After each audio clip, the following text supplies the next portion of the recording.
क्या आपके साथ भी ऐसा होता है या हो रहा है?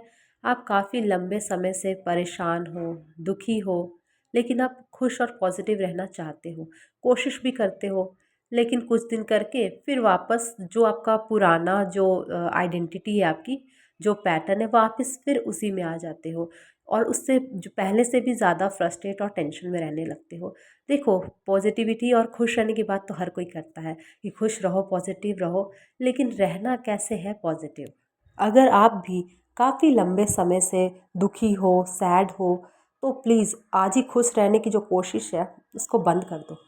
आज की इस वीडियो में मैं आपको बताऊंगी कि ऐसा क्यों होता है जब हम दुख से सुख की ओर बढ़ते हैं तो वापस डबल दुख में हम आ जाते हैं, और कैसे सुखी होना है, खुश रहना है, स्टेप बाय स्टेप आपको बताऊंगी।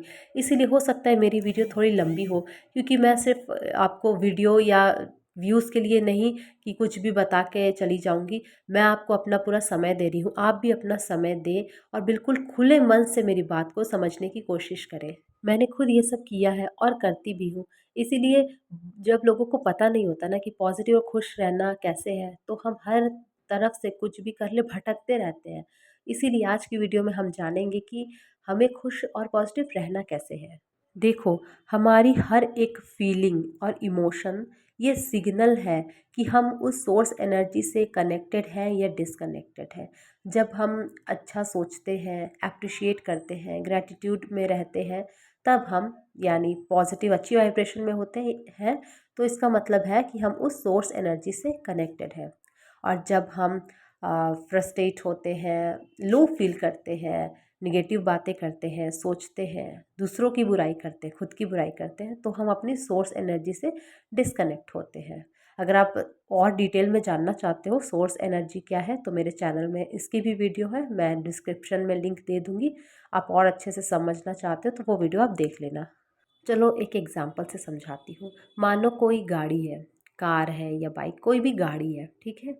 उसमें फ्यूल ख़त्म होने वाला है या लगभग ख़त्म हो ही गया है, ठीक है?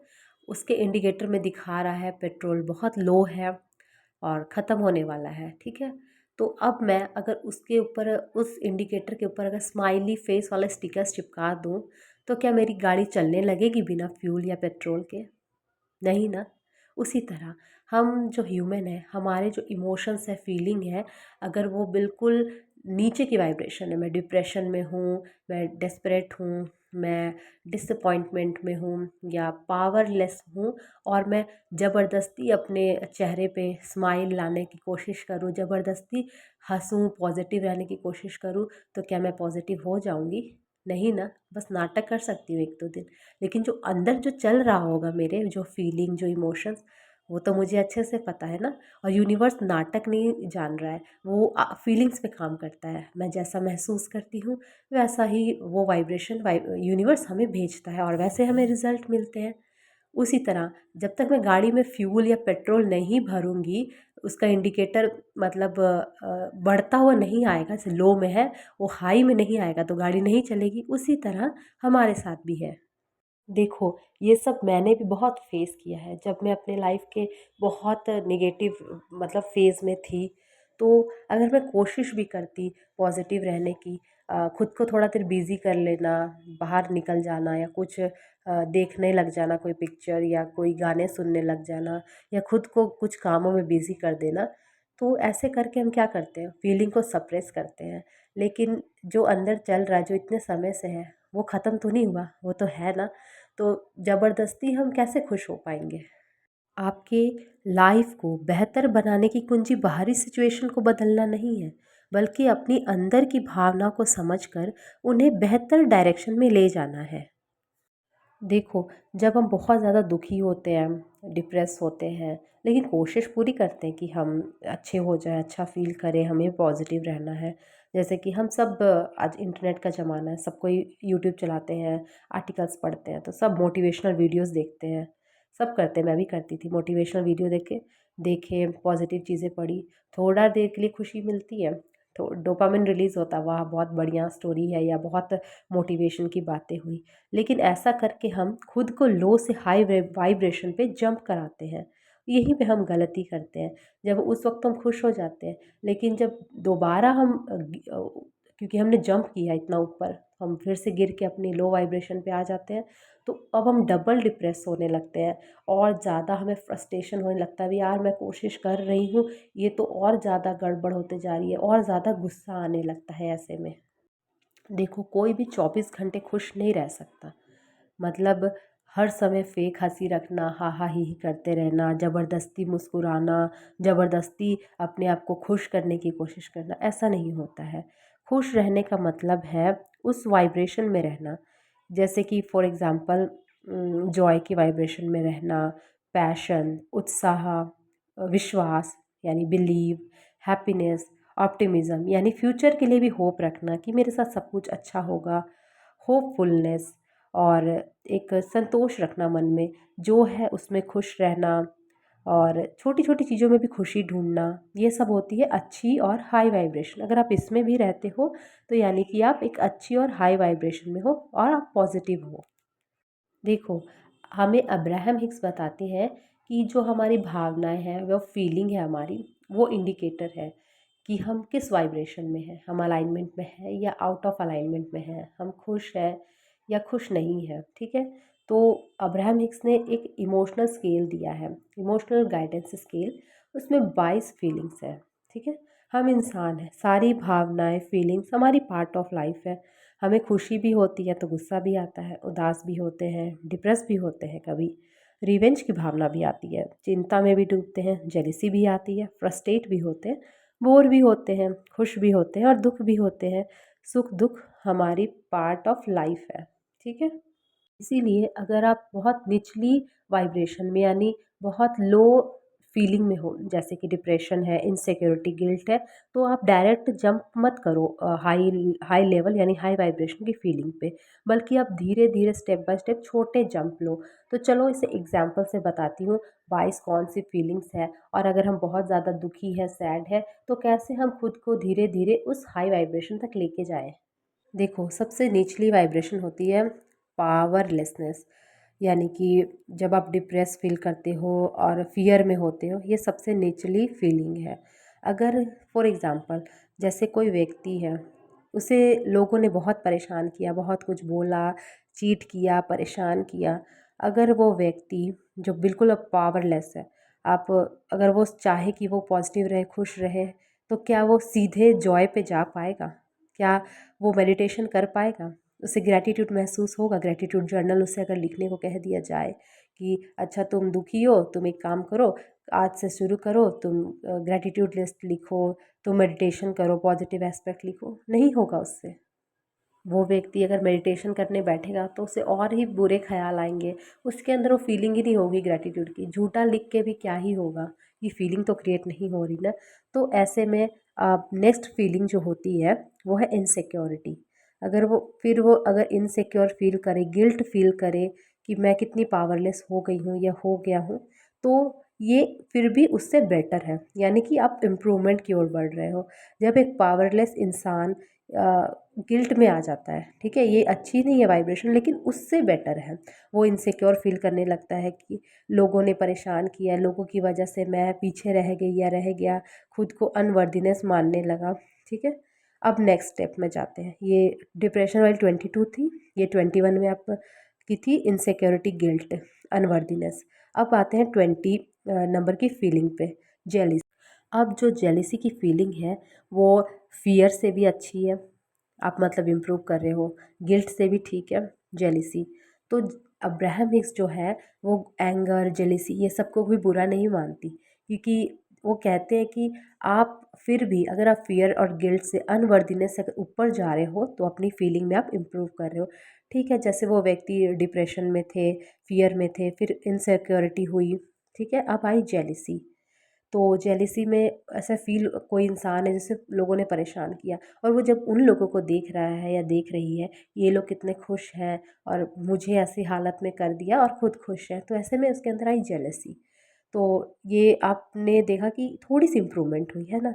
अब्राहम हिक्स कहते हैं कि कोई भी फीलिंग में हमें रुकना नहीं है बहुत घंटों तक या दिनों तक। अगर जेलिसी में तो जेलिसी में ही रह गए, इनसिक्योरिटी, गिल्ट में तो उसी में पड़े हुए नहीं। आपको जैसे फीलिंग आई है, आपको कोशिश करना है कि आप नेक्स्ट फीलिंग पे जाएं। अब 19 पे आता है हेट्रेड, आपको उन लोगों से नफ़रत होगी, दिल खोल के नफ़रत कीजिए, कोई बात नहीं, क्योंकि आप इम्प्रूवमेंट की ओर जा रहे हो। 18th में आता है रिवेंज, आपको बदला लेने का मन करेगा। आप लोगों से उनके बारे गॉसिप करोगे, मेरे साथ ऐसा किया वैसा किया, ये भी ठीक है, आप इम्प्रूव कर रहे हो। 17 एंगर यानी कि गुस्सा, जब आप गुस्सा करते हो लोगों के प्रति, आपको गुस्सा आता है, तो आप 17 नंबर यानी आप 22 से 22 से 17 पे आ गए हो, यानी कि अब आप पावरलेस नहीं हो। जब जो व्यक्ति बहुत डरा होता है, डिप्रेस होता है, पावरलेस होता है ना, वो गुस्सा नहीं दिखा पाता, वो डर के लोगों की बातें ताने सुन के रह जाता है। लेकिन जो इंसान फिर गुस्सा करने लगता है ना, उसके अंदर पावर आ जाती है। तो अब वो व्यक्ति पावरलेस नहीं है, पावरफुल है। अब आती है डिस्करेजमेंट, वो फिर डिस्करेजमेंट वाली फीलिंग आने लगती है कि मेरे साथ गलत किया, ये किया, वो किया। उसके बाद आता है ब्लेम, यानी कि उन लोगों पे ब्लेम, इन लोगों की वजह से मेरी लाइफ ऐसी हुई, इन लोगों की वजह से मैं पीछे रह गया, इन लोगों ने मुझे ऐसा बोला, इन लोगों ने मुझे टेंशन दिया। ठीक है, आप काफ़ी इम्प्रूव कर गए हो 15 नंबर पे। अब आता है 14 यानी कि वरी, अब चिंता होने लगती है कि इतने दिन मतलब ये सब हुआ मेरे साथ, इन लोगों ने ऐसा किया। तो आप कोशिश करें उस फीलिंग में ना रहें, इम्प्रूव करें, आगे बढ़ें। नेक्स्ट फीलिंग है डाउट। डाउट आता है कि भाई काफ़ी कुछ समय इन लोगों ने वेस्ट किया, इन लोगों की बातें दिमाग में आते रहती है, सेल्फ डाउट होने लगता है। फिर भी ये फियर और डिप्रेशन पावरलेस होने से काफ़ी बेहतर है। अब आती है डिसअपॉइंटमेंट, आपको डिसअपॉइंटमेंट होती है कि अपने तो ये लोग अपनी अच्छी लाइफ जी रहे हैं, मेरे साथ ऐसे किया, काफ़ी डिसअपॉइंटमेंट वाली चीज़ें होती हैं। अब है ओवरवेलमेंट, यानी कि आपके इमोशन, आप मतलब टेंशन का इतना प्रेशर बढ़ जाता है जिसे आप हैंडल नहीं कर पाते हो, तो ये होता है ओवरवेलमेंट। फिर भी आप पावरलेस नहीं हो अब। नेक्स्ट आता है फ्रस्ट्रेशन और इम्पेशंस, जब आप धीरे धीरे देखो स्टेप बाय स्टेप बढ़ रहे हो, तो आप फ्रस्ट्रेट भी रहने लग जाते हो कि मतलब आपको बार बार वो बातें याद आती है, मुझे ऐसा बोला गया था, वैसा बोला गया था, मेरे साथ गलत किया। आप फ्रस्ट्रेट होते हो, आपके अंदर पेशेंस नहीं होता है। कितने दिन रह लोगे इसमें भी, कोशिश करो आगे बढ़ने की। जब आप एक स्टेप ऊपर जाते हो तब आता है निराशावाद, आप एक फेज़ में आ जाते हो जब आप निराश रहने लग जाते हो, क्योंकि आप फिर समझ जाते हो ना, बहुत टाइम तक ये सब फीलिंग में रहे, गुस्से में रह गए, रिवेंज आया, हेट आया, ब्लेम आया। अब आप लगातार जैसे कि सैड रह रहे हो, लेकिन आपको बहुत लंबे समय तक नहीं रहना है, कोई बात नहीं। निराश आया, अब आगे बढ़ो। बोर्डम यानी कि बोर, कुछ भी नहीं है, आप अपना शांति से चुपचाप, अब जो हुआ सो हुआ, उसे समझ के छोड़ दिया, अब आप बस अपनी लाइफ को जी रहे हो। 8 नंबर है बोर्डम। 7 कंटेंटमेंट, यानी कि अब आपके अंदर धीरे धीरे एक संतोष आ गया, आपके पास जो है आप उसमें खुश रहना शुरू कर दिए, जो भी छोटी छोटी चीज़ें उसमें खुशी ढूंढने लगे। ठीक है, अब आप आने लगे हो अच्छी फीलिंग में 7 नंबर से। 7 to 8 में, मतलब 8 बोर्डम भी एक अच्छी फीलिंग है, तो आप उसके बाद आए संतोष यानी 7 में। अब आए आप 6 में होपफुलनेस, अब आपके अंदर एक होप आनी जगनी शुरू हुई। अगर देखो आप सीधा अगर फियर से डिप्रेशन पे सीधा सोचते मैं एकदम हैप्पी हो जाऊं, तो नहीं हो पाता है। जैसे स्टेप बाय स्टेप बढ़े, आप होपफुलनेस तक 6 नंबर तक पहुंच गए।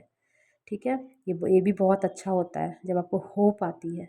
और है इसका नेक्स्ट है ऑप्टिमिज्म, 5th नंबर, मतलब अब आपको फ्यूचर के लिए भी होप आने लगी। आप फ्यूचर के लिए अच्छी बातें करने लगे कि मैं अपने सेल्फ ग्रोथ के लिए मैं ये करती हूँ, ये मैं ये करने की कोशिश करती हूँ। अब अगर यहाँ पे आप ग्रैटिट्यूड करोगे, आप मेडिटेशन करोगे, पॉजिटिव एस्पेक्ट लिखोगे, तो ये आपकी भावनाओं को चेंज करेगा, आपके लिए वर्क भी करेगा। तो ठीक है, अब उसके बाद आती है पॉजिटिव एक्सपेक्टेशंस और बिलीव। अब आपके अंदर बिलीव आने लगा कि आप अब आगे बढ़ सकते हो। आप पुरानी बातों को काफ़ी हद तक भूल चुके होते हैं, क्योंकि आपने रिवेंज भी देख लिया होता है, आपने गुस्सा भी कर लिया होता है, ब्लेम भी कर लिया होता है। कितने दिन किसी के पीछे ये सब करोगे?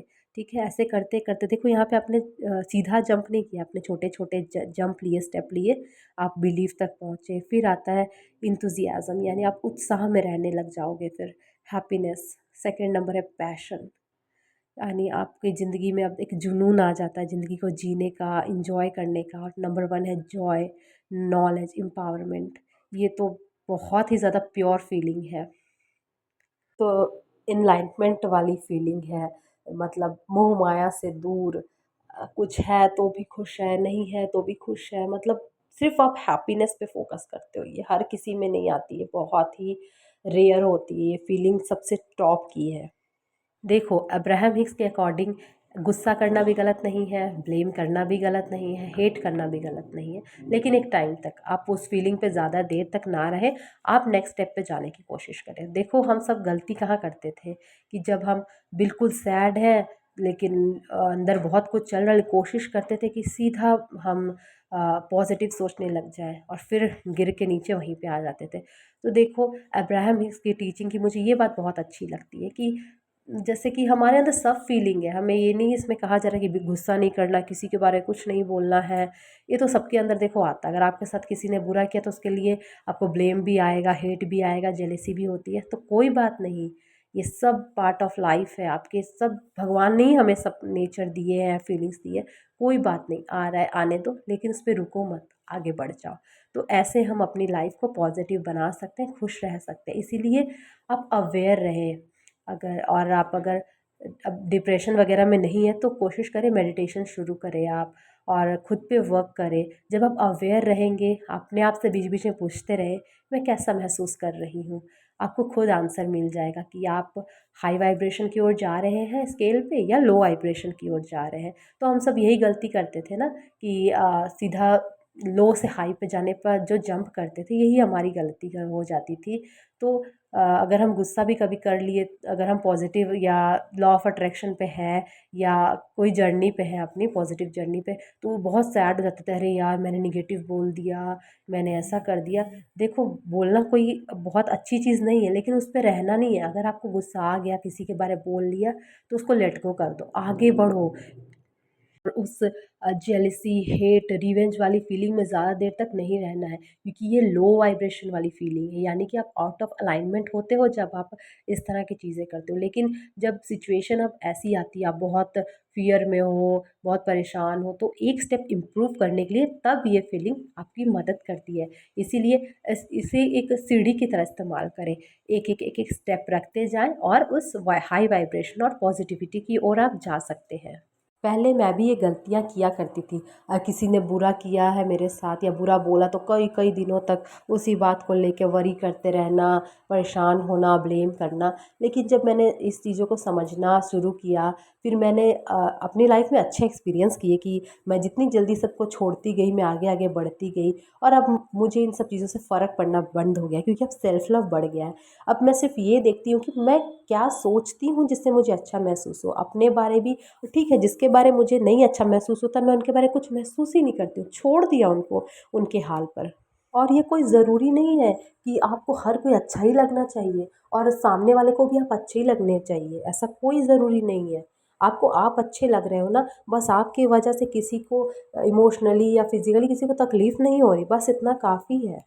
आपको अपनी एनर्जी को सेफ रखने के लिए, अपनी एनर्जी को अलाइनमेंट में रखने के लिए कई बार थोड़ा सेल्फिश बनना पड़ता है, सेल्फ लव रखना पड़ता है, ना कहना भी सीखना पड़ता है, कुछ बाउंड्रीज़ बनानी पड़ती है। ये सब ज़रूरी है हमारी एनर्जी के लिए। सो आई होप फ्रेंड्स, आपको बहुत अच्छे से समझ आ गया होगा कि आप जब भी दुख से सुख की ओर जाने की कोशिश करते थे तो क्यों और दुखी हो जाते थे। तो अगर आपको मेरी वीडियो अच्छी लगी हो तो मेरे चैनल को सब्सक्राइब कर लो और लाइक करो और कमेंट करके बताना मेरी वीडियो कैसी लगी। और मिलते हैं किसी नेक्स्ट पावरफुल वीडियो में, तब तक के लिए थैंक यू एंड बाय।